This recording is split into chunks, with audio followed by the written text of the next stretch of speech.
আজকাল deep state নিয়ে খুব আলোচনা হচ্ছে। এই ডিপ স্টেটটা কী জিনিস? ডিপ স্টেটটা হচ্ছে গুপ্ত রাষ্ট্র বা অদৃশ্য রাষ্ট্র। তো রাষ্ট্র তো আমরা দেখতে পাই, যেটা সংবিধান সম্মত, যেটা জনগণের দ্বারা স্বীকৃত, সরকার স্বীকৃত। কিন্তু এই যে গুপ্ত রাষ্ট্র, একে দেখা যায় না, অনুভব করা যায়। এটা সরকার স্বীকৃত নয়, অত্যন্ত গোপনে কাজ করে, সন্তর্পণে কাজ করে, সারা বিশ্বব্যাপী এদের নেটওয়ার্ক ছড়িয়ে থাকে। তাদের স্বার্থে ঘা লাগলেই তারা যে কোনো দেশের সরকারকে ফেলে দিতে পারে, দেশের মধ্যে একটা অস্থিরতা সৃষ্টি করতে পারে। এই ডিপ স্টেটের মধ্যে যে সমস্ত ব্যবসায়ী এবং গোয়েন্দা বাহিনীর লোক, মিলিটারির লোক থাকে, তাদের একটা বিশাল বড় নেটওয়ার্ক থাকে এবং সেই দেশের জনগণের মধ্যে যে তারা প্রচুর টাকা ব্যয় করে এবং প্রচুর মস্তিষ্ক তাদের মধ্যে কাজ করে। তারা খুব পড়াশোনা করে, কোথায় কি, কোথায় দুর্বলতা আছে, ফাঁক ফোকর আছে, সমস্ত কিছু নিয়ে তারা ডিপ স্টাডি করে এবং সেই সমস্ত দেশে কিছু এজেন্ট খুঁজে রাখে। সেই এজেন্টগুলোর মাধ্যমে তারা সেই দেশকে অস্থির করে তোলার চেষ্টা করে। তো আমরা জানি যে আমাদের প্রতিবেশী দেশগুলোর দিকে তাকায়, তাহলে দেখতে পাবো যে আমরা এই ডিপ স্টেটের খেলা বোধহয় শুরু হয়ে গেছে ভারতবর্ষেও। তো প্রতিবেশীর দেশের কথাগুলো আগে আসি।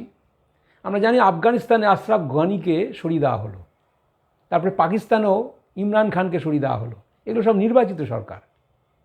পরবর্তীকালে শ্রীলঙ্কার গোতাবায়া রাজাপক্ষকেও দেশ ছাড়তে বাধ্য করা হলো। গত বছর আমাদের বাংলাদেশে শেখ হাসিনাকে ছাত্র আন্দোলনের নামে দেশ থেকে বিতাড়িত করা হলো এবং সম্প্রতি নেপালেও আমরা দেখলাম যে কেপি ও ওপি শর্মা ওলি, তাকেও দেশ থেকে বিতাড়িত করা হলো ছাত্র আন্দোলনের নামে বা জেনজি আন্দোলনের নামে। তো ভারতবর্ষের মধ্যে আমরা দেখতে পাচ্ছি যে কিছুদিন আগে আমাদের প্রধানমন্ত্রী নরেন্দ্র মোদীকে হত্যার জন্য ষড়যন্ত্র হয়েছিল এবং ঢাকাতে সেই হত্যাকারী যারা এসেছিলেন তাকে এবং কয়েকজনকে সেখানে হত্যা করে দেওয়া হলো কেজিবি এবং রয়ের মাধ্যমে। হয়তো জানি না, সেগুলো কোনোদিনও জানা যাবে না কে করেছে না করেছে। কিন্তু এটা নিয়ে বাংলাদেশও কোনো প্রতিবাদ করছে না, আমেরিকাও প্রতিবাদ করছে না। সন্দেহ করা হচ্ছে যে সিআইএ নাকি নরেন্দ্র মোদীকে হত্যার ষড়যন্ত্র করেছিল।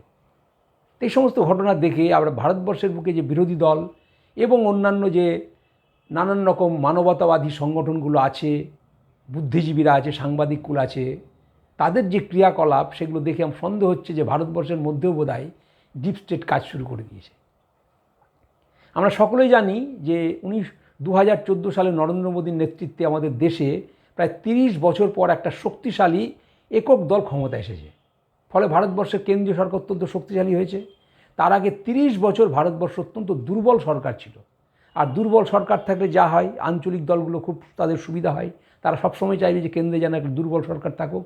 আর যারা ভারতের বিরোধী, তারাও চাইবে, বিশেষ করে শত্রু রাষ্ট্র পাকিস্তান, বাংলাদেশ এবং আমেরিকা বা অন্যান্য দেশ যারা ভারতকে পছন্দ করেন না, তারা চাইবে ভারত যেন দুর্বল থাকুক, এমনকি টুকরো টুকরো হয়ে যাক।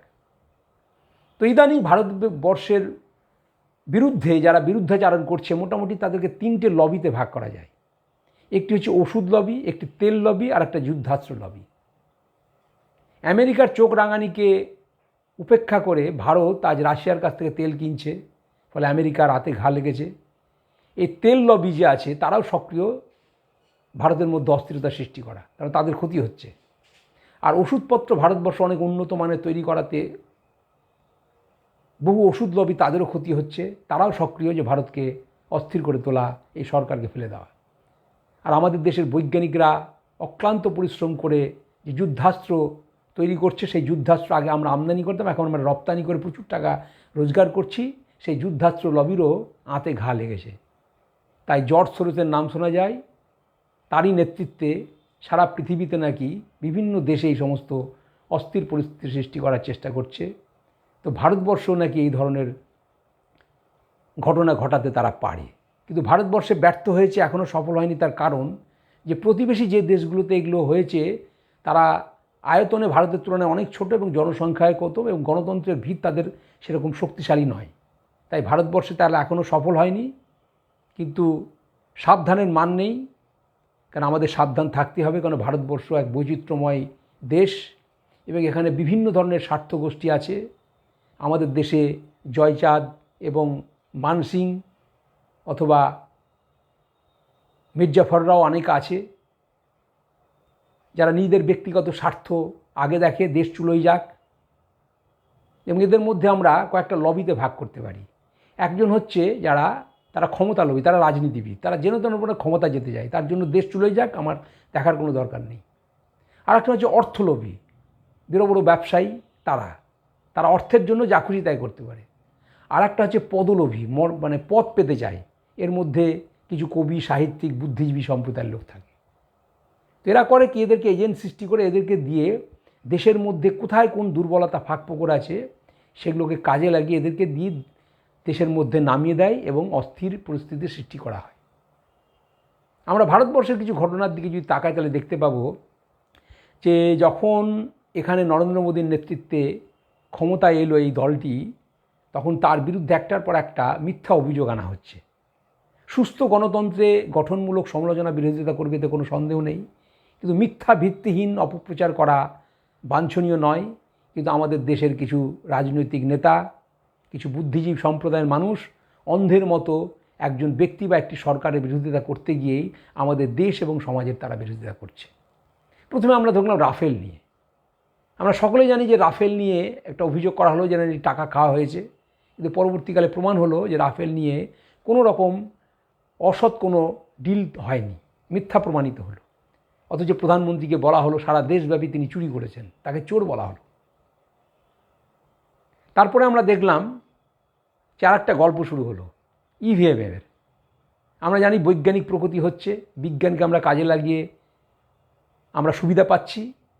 তো এখন আর ওই ব্যালট বক্সে ভোটের যুগ চলে গেছে, কিন্তু তবু বলা হচ্ছে না ব্যালট ফিরিয়ে আনুক, এখানে কারচুপি হয় ইত্যাদি।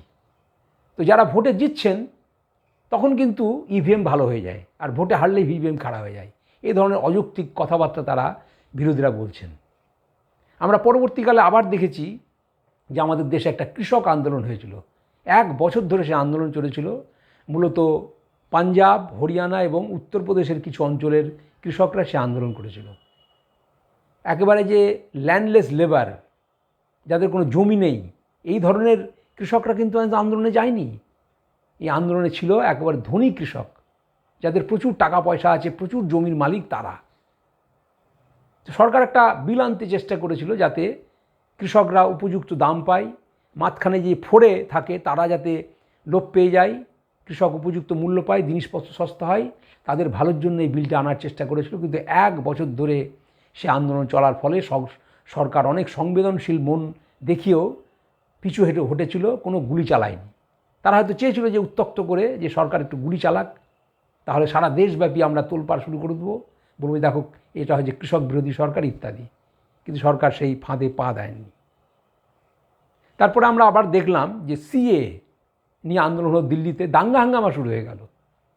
তো সিএ কেন হয়েছিল আমরা সকলেই জানি, যে ভারতবর্ষ ধর্মের ভিত্তিতে ভাগ হয়েছিল এবং পাকিস্তান, বাংলাদেশ, আফগানিস্তানে হিন্দুরা ভীষণভাবে অত্যাচারিত হচ্ছে, নিপীড়িত হচ্ছে, অন্যান্য সংখ্যালঘুরা। তাদের রক্ষা কবচের জন্য তারা যদি ভারতবর্ষে আসে তাহলে তাদেরকে নাগরিকত্ব দেওয়া হবে।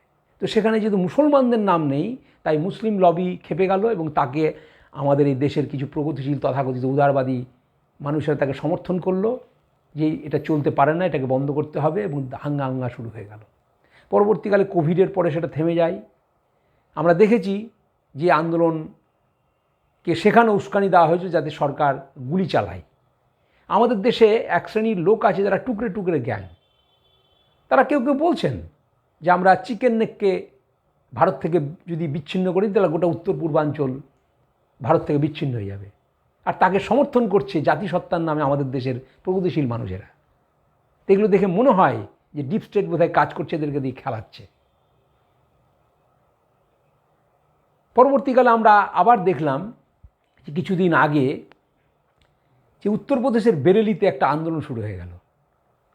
সে আন্দোলনটা একটা ধর্মীয় আন্দোলন। হঠাৎ কি হলো, সেখানে দাঙ্গা হাঙ্গামা শুরু হয়ে গেল। সারা ভারতবর্ষে দ্রুততার সাথে ছড়িয়ে পড়লো সে আন্দোলন। সেখানে ইট পাথর ছোড়া হলো, তারপরে অস্ত্র নিয়ে তারা আন্দোলন করছে। তো দেশের মধ্যে এইভাবে সশস্ত্র আন্দোলন হবে গণতন্ত্রের নামে, তাকে মেনে নিতে হবে। তো আমাদের দেশের কিছু লবি তারা দেশের সরকারকে তো সমালোচনা করছে, মিলিটারিকে নিয়ে সমালোচনা করছে, সুপ্রিম কোর্টের সমালোচনা করছেন, নির্বাচন কমিশনের সমালোচনা করছেন। এই ভারতবর্ষের বুকে নাকি গণতন্ত্র নেই, ফ্যাসিবাদ কায়েম হয়েছে, সংখ্যালঘুদের প্রতি অত্যাচার হচ্ছে, ইত্যাদি ইত্যাদি। দেশের মধ্যে সুস্থ গণতন্ত্র নিশ্চয়ই থাকা উচিত, বিরোধী দলের গঠনমূলক সমালোচনা করা উচিত, কিন্তু আমাদের দেশের নেতারা বিদেশে গিয়ে ভারতের দুর্নাম করছে। তো এরা ভুলে যাচ্ছে যে একটা রাজনৈতিক দল বা একজন ব্যক্তির বিরোধিতা করতে করতে তারা নিজের দেশের এবং সমাজের তারা বিরোধিতা করছে। আমরা জানি ভারতবর্ষের বুকে যখন বিরোধী দলনেতা ছিলেন অটল বিহারী বাজপেয়ী, তখন নরসিংহ রাও তাকে বিদেশে ভারতের প্রতিনিধি হিসেবে পাঠিয়েছিলেন, কিন্তু বিদেশে গিয়ে তিনি ভারতবর্ষের বিরুদ্ধে বর্তমান সরকারের বিরুদ্ধে একটিও কথা বলেননি।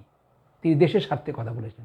এটাই হচ্ছে প্রকৃত দেশপ্রেমিক বা বিরোধী দলের ভূমিকা। আমরা জানি যে চার্চিল এবং চেম্বারলিন তাদের দেশের অভ্যন্তরে অত্যন্ত তর্ক বিতর্ক করতেন, কিন্তু কখনোই বিদেশের মাটির দিকে দেশের সমালোচনা করতেন না। তাই এক সাংবাদিক তাদের প্রশ্ন করেছেন যে আপনারা চার্চিল এবং চেম্বারলিন এখানে এসে আপনারা দেশের বিরুদ্ধে তো কোনো কথা বললেন না। তো বললেন যে দেখুন, দেশের মধ্যে আমরা তর্ক বিতর্ক প্রচুর করি, কিন্তু দেশের বাইরে যখন যাব তখন আমরা সবাই এক, তখন আমরা দেশের বিরুদ্ধে কোনো কথা বলবো না। এই ধরনের উন্নত মূল্যবোধ আমাদের দেশের বর্তমান বিরোধী দলের নেতাদের আছে? নেই। আমরা দেখতে পাচ্ছি মাওবাদী আন্দোলনের নামে সারা ভারতবর্ষে কী অস্থিরতার সৃষ্টি করছে। সেই মাওবাদী আন্দোলনকে সরকার অনেকটা দমিয়ে ফেলেছে, আর তাকে সমর্থন করছে আমাদের শহুরে নকশালরা, উচ্চশিক্ষিত মানুষ যারা ইউনিভার্সিটি কলেজে পড়ায় তারা। তো এই সমস্ত ঘটনা পরম্পরা দেখে মনে হয় যে ভারতবর্ষের বুকে ডিপ স্টেট বোধহয় খেলা শুরু করে দিয়েছে। তাই সমস্ত দেশপ্রেমিক নাগরিকদের কাছে আমাদের আবেদন যে আমরা চোখ কান খোলা রাখবো। আমাদের দেশে ওই ডিপ স্টেটের এজেন্ট হয়ে যারা কাজ করছে তাদেরকে চিহ্নিত করতে হবে, তাদের সমালোচনা করতে হবে, তাদের বিরোধিতা করতে হবে, নতুবা আমরা আমাদের দেশকে বাঁচাতে পারবো না। তাই দেশপ্রেমিক নাগরিকদের কাছে আমার আবেদন যে ডিপ স্টেট নিয়ে আমরা যাতে সচেতন হই, আমাদের দেশকে যাতে ঐক্যবদ্ধ শক্তিশালী রাখতে পারি, তার জন্য প্রত্যেকটি দেশের মানুষের উচিত আমাদের সতর্ক থাকা। নমস্কার।